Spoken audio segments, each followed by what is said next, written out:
Halo, selamat siang semuanya, selamat pagi, siang, sore untuk semuanya. Salam sehat selalu. Selamat datang di mata kuliah Statistik 1 gitu. Nah, di semester genap ini kalau teman-teman yang ambil psikologi itu berharapnya nggak ketemu sama angka, ternyata teman-teman tidak sepenuhnya benar. Karena di psikologi kita tetap bertemu dengan angka di mata kuliah Statistika 1, Statistika 2, psikometri, dan juga konstruksi alat ukur gitu. Nah, Statistika 1 ini adalah mata kuliah awal bagi teman-teman yang nantinya merupakan mata kuliah kosyara dari Statistika 2. Jadi ketika nanti teman-teman dalam ngambil tugas akhir skripsi itu kan kalau teman-teman tugas akhirnya kuantitatif uji uji hubungan, teman-teman akan bersinggungan dengan statistika. Begitu juga dengan ketika teman-teman ambilnya studi deskriptif itu juga akan bersinggungan dengan statistika gitu. Nah, di mata kuliah kali ini kita nanti akan belajar apa saja terkait dengan statistika. Kita overview dulu, kita orientasi kuliah dulu ya. Oke, kita orientasi kuliah dulu. Nah, platformnya sama dengan mata kuliah yang lain, yakni kita menggunakan Bella. Jadi teman-teman sudah saya input juga, sudah saya enroll di Bella. Terus ini, selamat datang di kelas online. Nah, Statistika 1 adalah mata kuliah yang mempelajari tentang statistika deskriptif, karena nanti akan ada dua macam, yakni statistika deskriptif dan juga statistika inferensial. Nah, khusus Statistika 1 kita belajar tentang statistika deskriptif, mendeskripsikan suatu hasil data gitu. Kemudian juga berkaitan dengan penyajian data, teknik statistik, dan juga ada SPSS-nya begitu. Dan kebetulan untuk mata kuliah Statistik 1 ini yang ngampu saya, Ibu Robik, yang nanti akan belajar selama 14 pertemuan ke depan terkait dengan mata kuliah Statistik 1, statistika deskriptif, teknik statistik, dan yang lainnya gitu. Teman-teman bisa kontak saya di 0857 3568 1196 atau bisa email saya di kelas.robik@gmail.com. Begitu. Untuk deskripsi mata kuliahnya, teman-teman bisa baca sendiri bahwa kuliah ini bertujuan untuk memberikan gambaran mengenai pengertian dasar dan teknik penyajian data. Karena data, ketika kita mendapatkan data, mengambil data, data itu kan perlu disajikan supaya bisa dilihat dengan bagus kan. Nah, Statistika 1 mempelajari tentang itu. Kemudian berkaitan dengan statistika deskriptif dan statistika inferensial dalam psikologi beserta ragam teknik statistik yang biasa digunakan dalam psikologi gitu. Karena ketika kita ambil bidang ilmu lain, kita juga akan lain juga gitu. Ini khusus psikologi gitu. Nah, pada mata kuliah ini juga peserta dilatih untuk menerapkan dan menginterpretasikan teknik-teknik untuk mengolah data. Jadi teman-teman juga akan diajari bagaimana sih mengolah data dan menganalisis data. Semacam itu. Dan nanti juga akan ada belajar mengolah datanya menggunakan alat bantu komputer, menggunakan program SPSS. Nanti program SPSS-nya bisa saya taruh di Bella saja ya. Atau teman-teman kalau misalnya sudah punya dari kakak tingkat boleh silahkan dipakai gitu.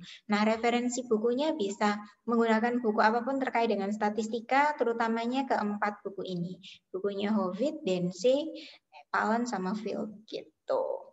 Nah, capaian pembelajarannya ada 3. Jadi selama 1 semester nanti kita ada 3 hal yang harus kita capai dalam mata kuliah ini. Yaitu yang pertama, bisa memahami dasar-dasar statistik dan penyajian data berdasarkan golongan jenis data.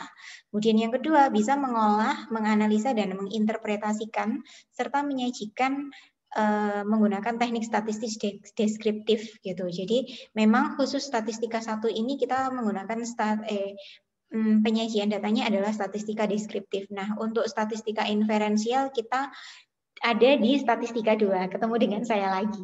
Gitu, terus habis itu mampu mengolah, yang ketiga mampu mengolah dan menganalisa serta menginterpretasikan. Jadi bisa mengolah data, bisa menganalisa dan juga bisa menginterpretasikan data pakai program bantuan aplikasi SPSS. Itu capaian pembelajarannya. Nah, untuk jadwalnya Tidak seperti mata kuliah yang lain yang cukup bervariasi tugasnya, tapi untuk mata kuliah statistika 1 ini penugasan dan jadwalnya standar sih. Jadi kita ketemu setiap Jumat. Jadi pertemuan 1 sampai 7 ini membahas tentang ini, kemudian pertemuan setelah UTS kita membahas tentang statistika inferensial, tapi hanya sebatas permukaannya saja. Nanti statistika inferensial akan didalami di statistika 2 gitu. Jadi 1-7 bahas tentang statistika deskriptif, setelah UTS kita overview membahas statistika inferensial, beberapa teknik gitu. Nah, metode mengajarnya biasa, inputnya ada handout dan ada materi, kemudian ada forum diskusi dan juga ada Zoom meeting. Untuk pertemuan pertama kita nggak ada Zoom Meet-nya itu pada waktu pertemuan ketiga, pada waktu pertemuan kelima, pada waktu pertemuan ke-9, dan juga pertemuan ke-13. Begitu. Untuk tugasnya kebanyakan lebih ke latihan soal. Untuk yang pertemuan sebelum UTS ada kuis dan juga ada refleksi, kemudian ada juga latihan soal, karena percuma kita bisa atau memahami materi statistik, tapi kalau misalnya kita nggak latihan soal itu percuma. Jadi tugas di statistika 1 ini lebih banyak ke latihan soal gitu. Kemudian pada minggu ke-7 dan juga minggu ke-14 ini ada review materi dan juga ada kuis 2, kuis 1 dan kuis 2. Ini berkaitan dengan teori gitu. Jadi saya harap teman-teman tidak hanya memiliki kemampuan dalam hal teoritis statistika saja, tetapi juga memiliki kemampuan latihan soal juga gitu. Itu terus UAS-nya, UTS-nya, untuk UTS kita ujiannya teori pakai closed book, kemudian jadi soal-soal teoritis, kemudian untuk UAS-nya adalah ujian open book, jadi teman-teman bisa buka buku karena kita ujiannya seperti mengerjakan soal, menyelesaikan soal. Begitu. Oke, untuk sistem penilaiannya sama seperti mata kuliah saya yang lain. Untuk UTS 50, tugas 50, tugas 1750, kemudian untuk UAS-nya 50, tugas 8-14-nya 50, yang mana itu dua-duanya diakumulasi menjadi STS dan SAS menjadi NAS, nilai akhir kalian, nilai akhir semester. Nah, nilai akhir semester kalian bervariasi dari A sampai E dengan rincian semacam ini. Rincian dari 80 sampai kurang dari 45. Itu. Jadi kalau misalnya teman-teman mau dapat nilai A, nilainya harus lebih dari 80. Gitu. Oke, lanjut. Aturan yang perlu diperhatikan adalah ini, untuk presensi, pastikan teman-teman mengklik submit attendance gitu. Jadi untuk menyatakan kehadiran, teman-teman harus klik submit attendance. Batas waktunya 15 menit, terus materinya itu ada di Bella, jadi teman-teman bisa mempelajari materi dan juga memahami itu bisa via handout PPT dan juga via YouTube gitu. Kemudian jadwal Zoom sudah ada di atas tadi, ada 4 jadwal Zoom. Dan tugasnya teman-teman harus mengerjakan tugas gitu, karena setiap pertemuan akan ada tugas. Begitu teman-teman. Itu overview orientasi mata kuliah untuk statistik 1. Oke, dan perangkat mengajarnya baik itu RPS, silabus sama kontrak kuliah sudah ada di sini. Teman-teman bisa mempelajari itu, bisa di-download.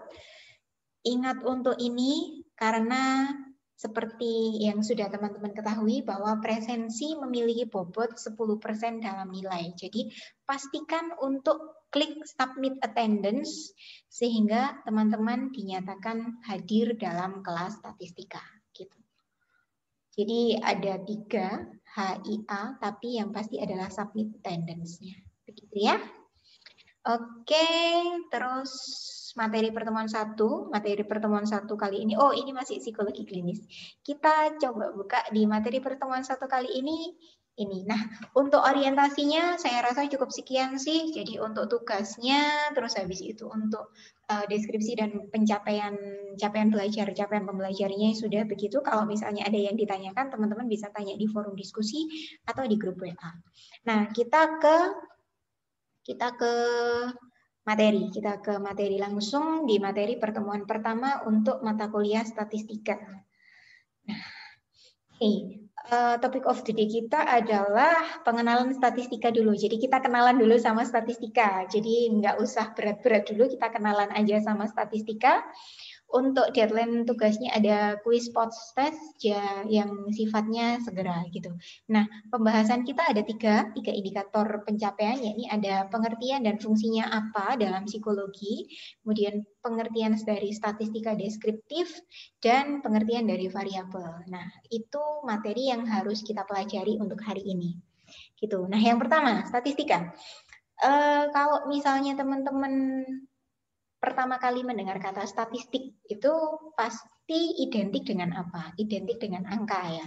Nah, jangan salah kalau misalnya tujuannya teman-teman masuk psikologi untuk menghindari angka, saya rasa teman-teman perlu merecycle ulang, perlu mendaur ulang niatnya karena teman-teman juga di psikologi ketemu juga dengan angka gitu. Nah, statistika adalah ilmu yang berkaitan dengan data gitu. Datanya berupa apa? Datanya biasanya berupa angka. Biasanya itu yang dijauhi oleh mahasiswa gitu. Tapi sebenarnya statistika itu nggak seserem itu kok teman-teman, nggak seserem itu. Saya aja yang nggak suka angka, yang nggak begitu suka angka bisa mengampu mata kuliah ini kok, apalagi teman-teman yang suka dengan angka gitu. Jadi statistika pada dasarnya adalah ilmu yang berkaitan dengan data, yang itu erat kaitannya dengan pengumpulan data, klasifikasi atau pengelompokan, kemudian diringkas, dianalisis, kemudian diinterpretasikan. Nah, tujuannya supaya apa? Tujuannya supaya data-data yang didapat dari pengukuran atau penelitian psikologi itu bisa dibaca oleh banyak orang gitu. Supaya tidak hanya dipahami oleh peneliti saja, tetapi bisa dibaca oleh banyak orang. Maka itu statistika itu tujuannya itu untuk ilmu psikologi. Nah, di dalam data ini pasti berkaitan juga dengan populasi dan sampel. Nah, populasi statistika itu kedudukannya di sini untuk melihat data yang diambil dari populasi besar gitu. Jadi dari populasi kita ambil beberapa, kemudian diambil beberapa, ini namanya teknik sampling, kemudian hal yang diambil namanya sampel. Sampel ini yang nanti diukur, yang namanya melakukan pengukuran statistika. Gitu. Semacam itu. Populasi ini adalah digunakan untuk parameternya. Itu statistika. Nah, kegiatan statistik itu ngapain aja sih kalau itu bersinggungan dengan data? Kegiatannya itu berkaitan dengan menyajikan data sehingga bisa memberikan makna. Jadi bisa memberikan makna. Intinya adalah menyajikan data supaya bisa dibaca. Jadi inti dari kegiatan statistika itu adalah ketika kita seorang peneliti itu meneliti suatu variabel psikologi itu disajikan secara statistik supaya bisa dibaca oleh banyak orang. Nah, kegiatannya meliputi apa saja penyajian data itu? Yang pertama adalah pengumpulan data. Jadi kita mengumpulkan data yang dikumpulkan itu bisa berupa angka, bisa saja berupa huruf, tergantung datanya. Karena macam-macam data nanti akan kita bahas di pertemuan kedua. Kemudian setelah data dikumpulkan, datanya disusun, dikategorisasikan, dikelompokkan.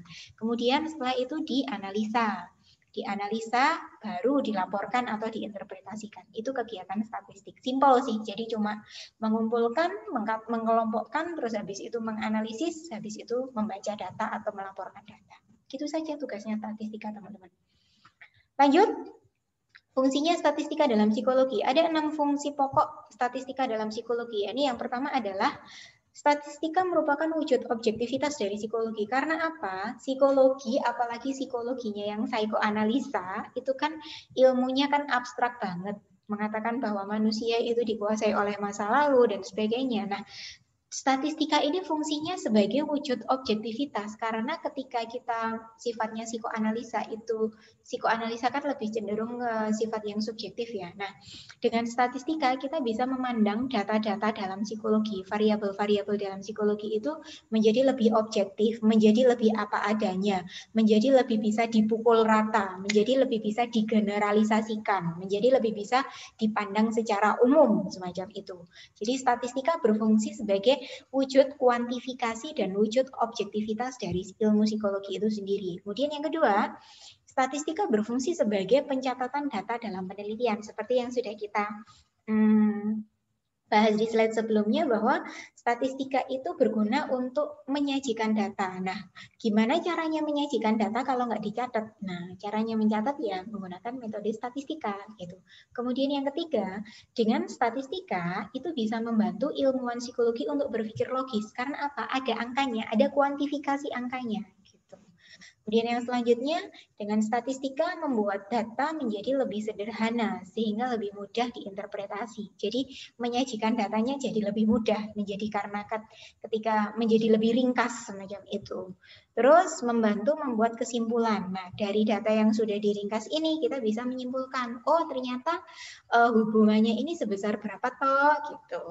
Terus membantu menganalisis hubungan sebab akibat. Nah ini hubungan sebab akibat karena di dalam ilmu psikologi misalnya kalau teman-teman membaca salah satu skripsi ini, misalnya hubungan antara kebermaknaan hidup dengan kebermaknaan hidup, meaning of life dengan loneliness semacam itu. Nah itu hubungannya berapa? Nah dengan statistika kita bisa mengetahui seberapa besar hubungannya. Gitu. Tapi jangan sampai digunakan untuk menguji hubungan kamu dengan pasanganmu. Oke, selanjutnya adalah peta keilmuan statistika dalam psikologi. Nah, ini petanya.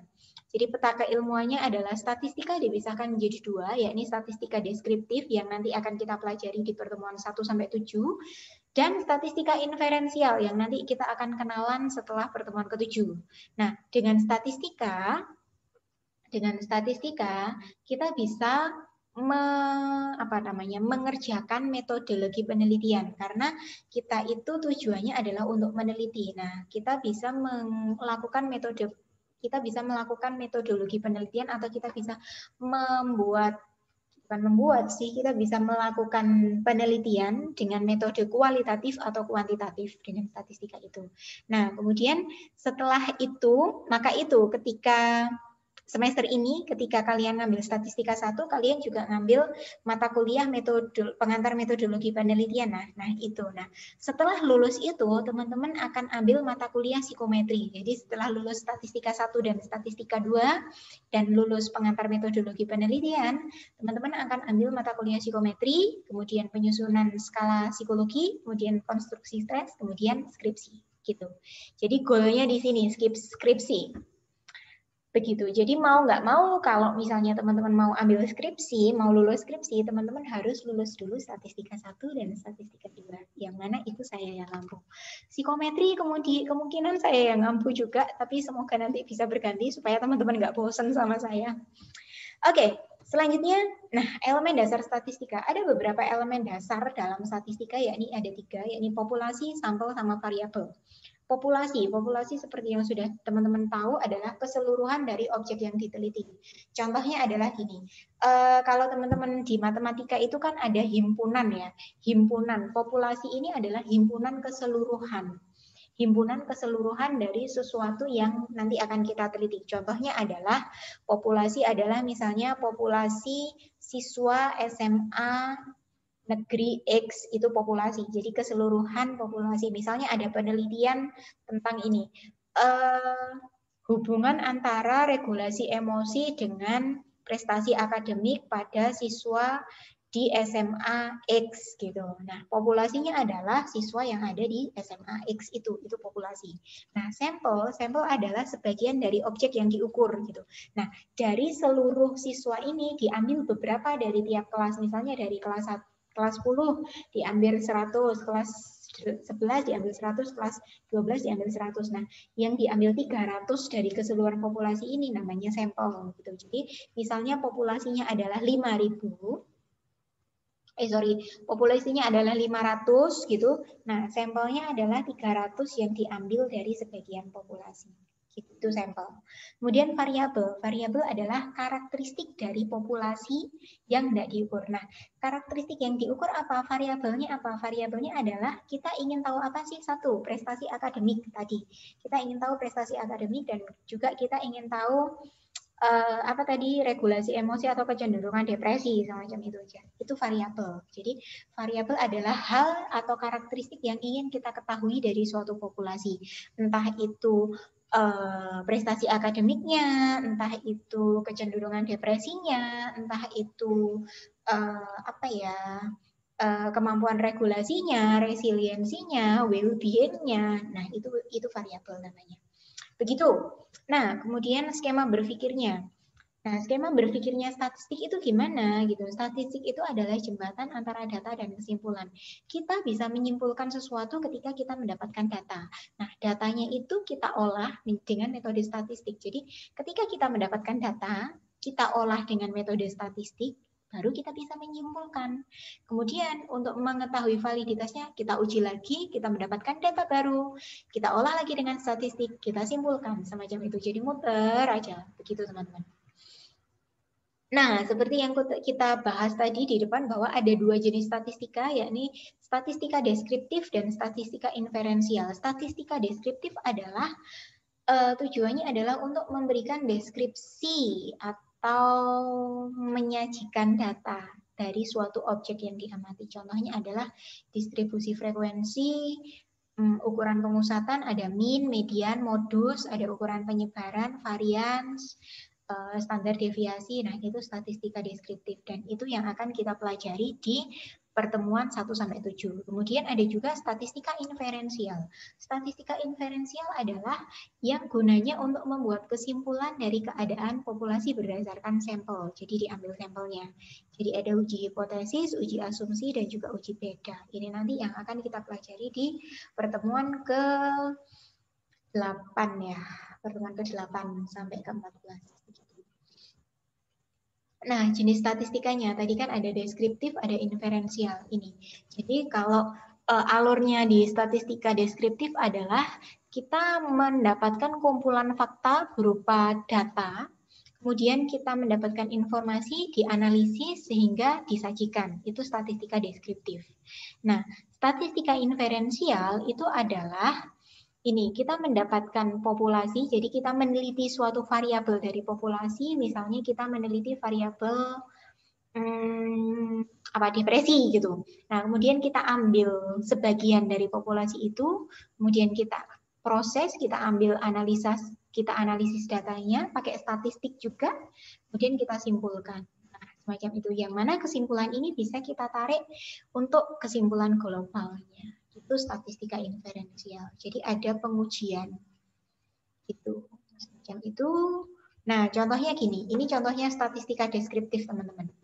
Statistika deskriptif adalah statistika yang menggunakan metode numerik dan grafik. Nah, ini ada numeriknya, ada grafiknya. Grafiknya bisa macam-macam, ada pie chart-nya, ada diagram batang atau histogramnya, semacam itu.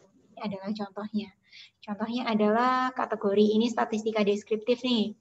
Orang yang lanjut usia sekian, semacam itu. Kemudian hasil penelitiannya juga dideskripsikan.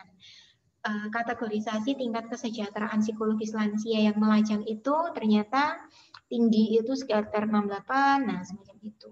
Itu contoh statistika deskriptif. Nah, di dalam skema awal atau konsep dasar statistika ada yang namanya variabel. Variabel itu adalah karakteristik dari populasi yang hendak diukur gitu. Nah, karakteristik dari populasi yang hendak diukur itu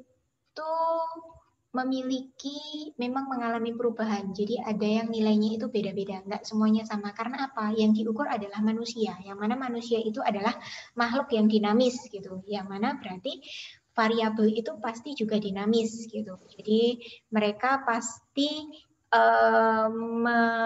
memiliki ciri khas atau karakteristik tertentu. Itu yang disebut dengan konstruk. Konstruk ini yang nanti akan didefinisikan dalam bentuk definisi operasional.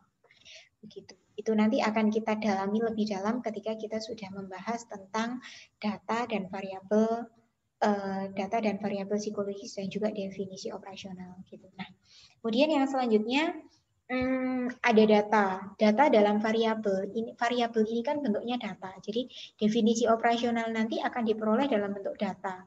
Nah, datanya ini berupa ada dua, data diskrit dan data kontinum. Data diskrit adalah data yang kita peroleh dengan cara menghitung.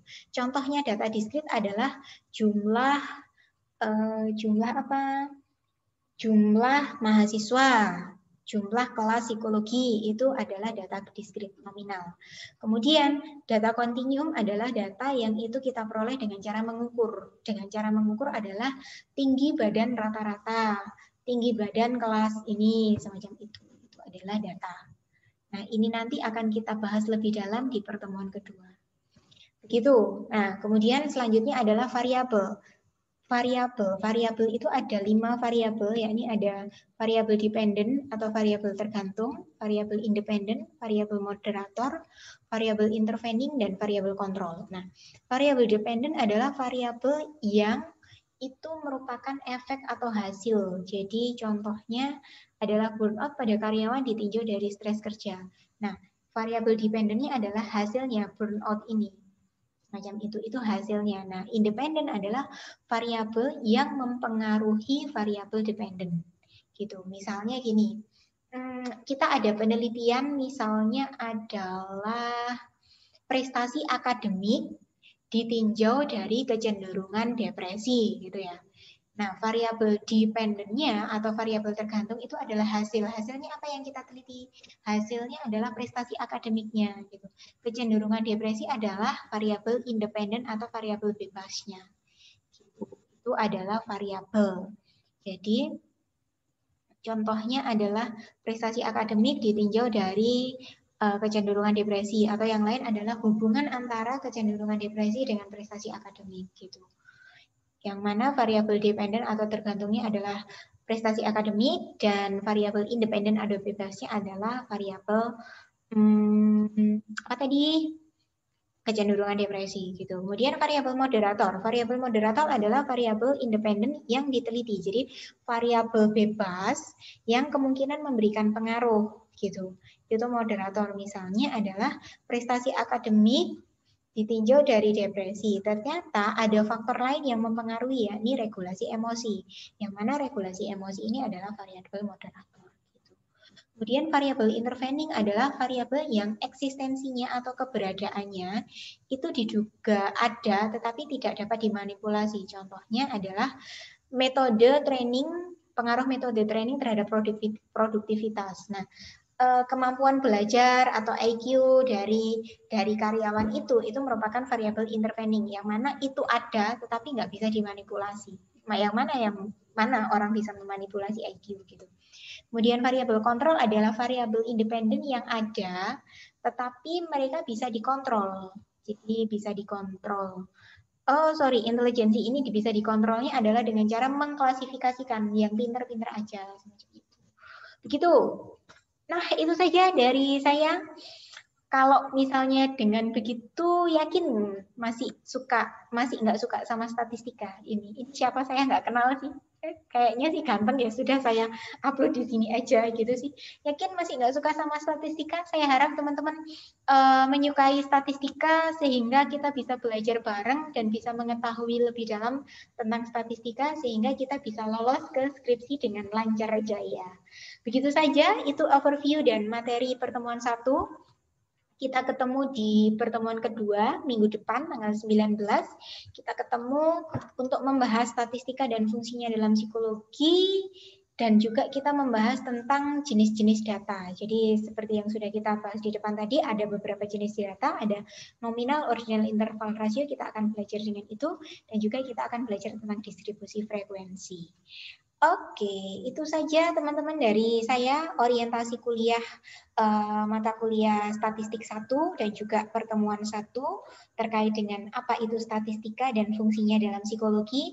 Semoga teman-teman menjadi suka dengan statistika dengan pengantar ini dan kita bisa belajar bareng selama 14 pertemuan ke depan. Ingat untuk tetap jaga kesehatan, terus untuk tetap belajar, ora et labora, ingat untuk belajar dan berdoa. Sampai ketemu minggu depan, sampai jumpa. Dadah teman-teman.